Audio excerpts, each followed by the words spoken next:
doivent être de ton côté là-bas. Voilà, effectivement, les 4 leaders sont sur le bord de la rivière. Ils vont passer au poste de départ dans quelques instants, après toujours par le Danois devant Jean-Philippe Mao. Jean-Philippe Mao qui passe maintenant avant d'aborder les bords du lac. Et maintenant, Jean-Philippe Mao vient de passer en tête. Voilà, top suivi de le Danois, me semble-t-il. Dans cette train qui a repris la deuxième position actuellement. Le Danois est un petit peu en retrait. Il a perdu quelques longueurs d'avance. Et effectivement, en 4e position, c'est un autre sociétaire solitaire. C'est Clémy qui va être là, c'est Clémy. Guillaume Guillemot, me semble-t-il, ramène un groupe d'attrapés de d'autres. Et puis, on va peut-être trouver Thomas Maubert pour Yoann Dupont dans le top 10 actuellement. Yoann Dupont dans le top 10, on revoit maintenant avec un dossard rouge, je suis très coureur. Et on retrouve, me semble-t-il, Thomas Vauclair en tête d'un groupe de poursuite, voilà, qui est déjà à 50 secondes et quatuor de leader. Donc pour l'instant en course emmené par Jean-Philippe Mao devant Julien Tréhin et Kevin le Danois. On est parti faire le tour de la piscine, on va les retrouver dans un instant à l'arrière de la piscine, justement, où beaucoup de monde s'est massé. Voilà ça, alors que le peloton continue de passer au poste de dépannage. Voilà, on voit les concurrents attardés et la liste officielle, merci, voilà, qui vient de mettre à portée. Je peux dire, il y en a qui sont déjà très loin. C'est là qu'il est juste de passer le pont face au podium, alors que la tête à l'épreuve ne doit pas tarder à revenir ici. Ouais, pour l'instant, à l'arrière pour la partie supérieure du peloton, en descendant vers la piscine, eh bien, personne pour l'instant en vue. Jean-Philippe Mao, qui donc a un excellent parcours cette saison, il a 19 victoires, Jean-Philippe Mao, de l'opération, devant Julien Tréhin, me semble-t-il. Il est télévision et reporter en position Vauclair, le double Vauclair. On retrouve juste derrière le était derrière Vauclair tout à l'heure. Allez, Dieu! Voyez donc, là, les positions sont déjà point significatives pour les deux différences, mais on va certainement avoir un mano à mano entre ceux qui devraient dominer cet après-midi, avec donc Jean-Philippe Mao. 9 victoires depuis ce début de saison, avec Julien Tréhin. Julien Tréhin, donc, qui ne fait peut-être pas une saison vraiment comme d'habitude, mais toujours vers les avant-postes. Donc, qui est bien, qui a fait un bon départ de sociétaire de Oscar. Alors, Patrice, juste une petite information, si tu as raté la descente, eh bien, à savoir que les deux chevaux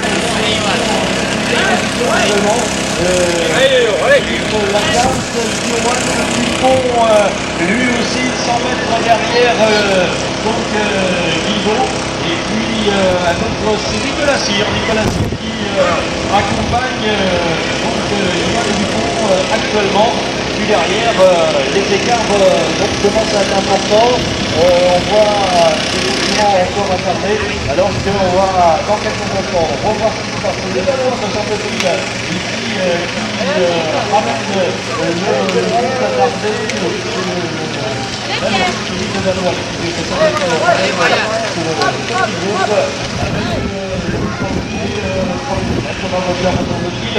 avec là. Voilà, donc les positions, on va se retourner maintenant vers l'arrière de la piscine pour voir comment s'est effectué donc toute cette boucle autour du lac et les retours vers la piscine. Voilà, alors que les écarts sont très importants, puisque déjà depuis 2 minutes, Eddie Guillou, voilà, marron vu maintenant ici, il va passer à l'arrière, derrière le podium du conseil général de la Vendée. Freddy Guillou qui avait enlevé l'épreuve de champagne top pour Freddy Guillou a regardé l'écart. Julien Tréhin maintenant va être pointé à une dizaine de secondes. Voilà, Julien Tréhin, ça sera très précisément 15 secondes de retard pour Tréhin.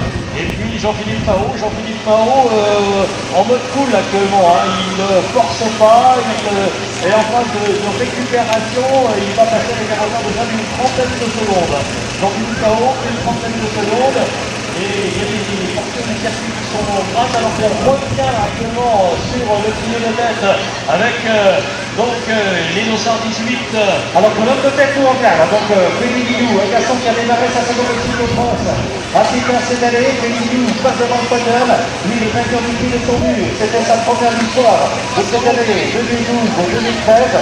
Vainqueur en ski donc le challenge régional, la deuxième manche à Champagné, sacré champion. Oh là là, il y a 3 hommes, presque roue dans roue, à revenir ici vers la ligne. On retrouve ici donc Christophe Diguet, on retrouve également Julien Pétillon et Kevin Danois. Ils sont tous les deux roue dans roue, donc ils sont toujours aux premières loges sur les épreuves vendéennes, alors que ensuite il y a un très très gros trou. On retrouve les autres concurrents. Oui, de mon côté, je ne sais pas si tu peux voir, mais Félix Guillou creuse l'écart. Félix Guillou creuse l'écart sur Tréa et Jean-Philippe Mao. Il était facile, Jean-Philippe qui est juste dans la descente actuellement. Autant dire qu'il sur les deux Choletais, alors que tu continues à voir le trafic. Thomas Vauclair, me semble-t-il, ou Anthony Charteau sont devant moi. C'est Anthony Charteau là, qui passe devant moi sur le sommet de la bosse, alors que les 3 leaders sont dans la partie longue de sous-bois. Le chemin des Dains, je crois, s'appelle cette portion du circuit. Et je regardais les concurrents passer, donc passer Jérôme Garnier et donc Guillaume Garnier sont roue dans roue. Passe également en ce moment donc les sociétaires du Vélo Club des Sarthes, David Chapelot. Nous retrouvons ici Angelo Tunic, le sociétaire de Pierre, suivi de très très près par Kevin Reza qui revient très fort. Reza est en train de revenir donc sur Angelo Tunic. Et derrière, on voit donc Giovanni Merlo doit son train. Il n'a pas l'air d'être très très bien en ce moment, Giovanni. Et tout sourire en plus. Il se dit, moi c'est un bon entraînement aujourd'hui encore. J'ai commencé il y a 15 jours sur le champ urbain, le sociétaire donc, du Vélo Club de Châtelet, qui passe devant nous, suivi de très très près, sous nos yeux, par Olivier Ouvry, le sociétaire de Brett Sportif. Et nous allons le garçon ici de l'entente cycliste du Château de l'Aune, avec le Saron de Jean-Pierre Guillet, avec équipiste également revenu. Alors que Thomas Vauclair, le chouchou du public ici, on a pu passer, on a entendu les allez Thomas, mais on le sent pas à l'aise. Les leaders, on va les retrouver sur une portion de circuit dont tu as la vue peut-être, et ils vont nous revenir pour boucler leur Ah, j'ai dit, il arrive à Thomas Vauclair, c'était lui qui était le premier numéro des ponts, et là j'ai l'impression qu'il a dû avoir un petit ennui. Je crois que c'est une grosse crevaison. Alors, vous voyez tous les concurrents qui viennent un par un sur cette ligne. Il y a déjà des écarts vraiment très très importants. Passe ici Tristan Campardon, passe également donc Pierrick Kibner. Ils sont pour ainsi dire roue dans roue. Nous retrouvons le sociétaire Carl Tonayo sous les couleurs du POC. On retrouve juste derrière lui, avec le 24, Benoît Beuchet, le sociétaire de la roue d'or arnageoise. Et donc on va demander au peintre de service, s'il est encore ici, Joël Orso, de venir rendre la ligne, parce qu'on ne voit plus la ligne. Alors Joël, si tu nous entends, on va donner un petit coup de pinceau. Alors, ici... Les leaders peut-être vont passer dans quelques instants. Je prends le temps de les y faire. On a déjà beaucoup de concurrents très attendus. Dernier, il me semble que ça doit être Christophe Diguet, qui est en 5e position, de retrouver Guillaume Guilbault. Vous voyez ça, il y a beaucoup de changements dans ce tour. Beaucoup de changements dans ce tour, alors que nous sommes à peu près... On va également Jean-Philippe qui a été, je disais, en mode récupération dans la partie supérieure tout à l'heure. Il a dû, à un moment donné, frôler le rouge et pour l'instant, il essaye de suivre le rythme de l'honneur.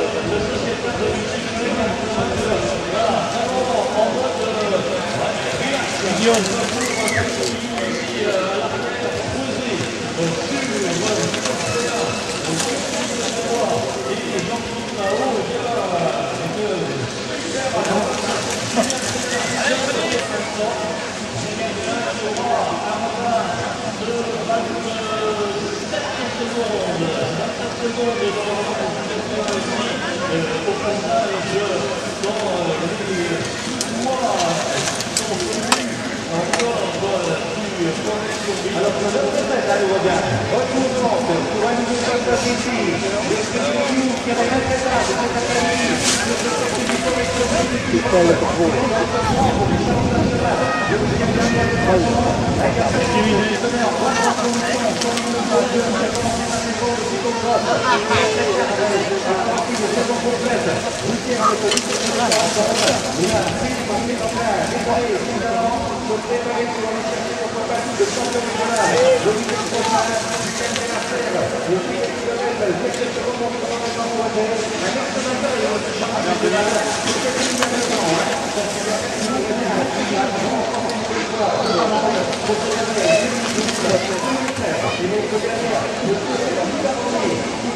Troisième position, il doit être premier ensuite de la catégorie des jeunes, puisque c'est un roule. Ils sont presque au bout d'en roue. Ils sont presque au bout d'en roue. Ici, une longue portion de sous-bois et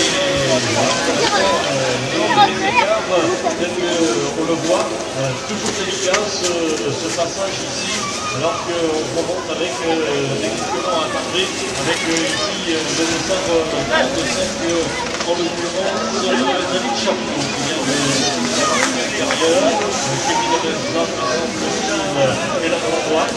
Voilà, on peut encourager contre les sociétaires de Rockland, c'est pas tout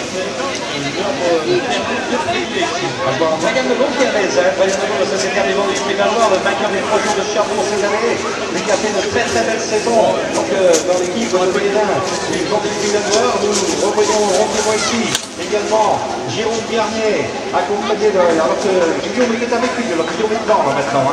Donc on a des garçons quand même qui sont en train de faire la différence en ce moment. On va aller chercher les places d'honneur, mais on ne voit pas comment Félix Guillou pourrait être rejoindre la mer vraiment, mais plus à l'aise. Cette adrénaline que il l'a vu plusieurs fois. Donc notamment dans le championnat départemental, on retrouve également ici, c'est Kevin Reza avec Kevin Reza. C'est très à l'aise Kevin Reza sur ce circuit. Il est parti tranquillement, et il a accéléré l'allure, donc il revient pourquoi pas vers les avant-postes. Mais ça doit être plus à l'aise quand c'est comme lui. Et donc nous allons bientôt arriver dans les alentours de 6 minutes pour toi, il y a encore un peu partout. Vous voyez, donc il y a risque là-bas déjà beaucoup de Jean-Philippe Mahon, donc Kevin de Deloire en 3e position. J'attends toujours, je vois toujours pas de Jean-Philippe Mahon. Tout est descendu, à la match. J'en mets un film devant, hein. J'en mets un film devant. Voilà, donc ici on retrouve de 30 secondes précisément sur la bande. Et ici, eh bien, le devoir les 5 secondes de retard et les écarts sont faits. Alors peut-être que J'ai bien confiance que Jean-Philippe Mahon soit descendu. J'ai pas vu du tout passer. voilà, soit descendu, soit victime d'un gros accident mécanique, mais comme il y a 4 postes de dépannage lourd, Mathieu Berger qui passe maintenant. Effectivement, il me semble que c'est des hommes de poursuite qui sont là autour du lac de Pierre-Bord avec entre autres Johan Dupont, c'est celui qui est le point passé actuellement. Voilà, les poursuivants sont là et Freddy Guillou est là. Il y a 2 minutes à faire la boucle supérieure. Freddy Guillou donc dans la partie supérieure, facile, près d'1 minute d'avance sur Tréa. Eh bien, ça serait sa deuxième après celle de Champagné. Ça serait sa deuxième ou troisième victoire de manche. Voilà, comme ce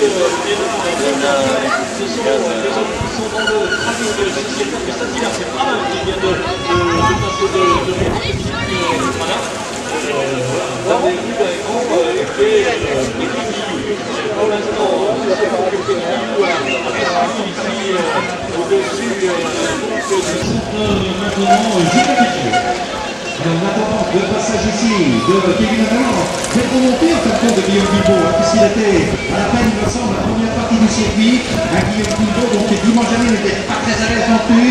Là, on avait donc 3e position pour l'espoir du Grand Atlantique, avec Kevin Reza qui aurait pu courir avec les espoirs tout à l'heure, parce qu'il est dans la catégorie espoir, mais comme il fait partie des clubs de Ménès, il fait partie de la catégorie élite, Kevin Reza donc qui est en pleine préparation, puisque je vous dis, après un mois et demi d'interruption, eh bien, il reprend la compétition aujourd'hui, et voyez comment elle se comporte, et qui pourrait très bien figurer, pourquoi pas, dimanche prochain, sur le podium des championnats. Alors qu'on voit la distance de l'autre côté, la main de Julien Frère, du Château de l'Œuvre.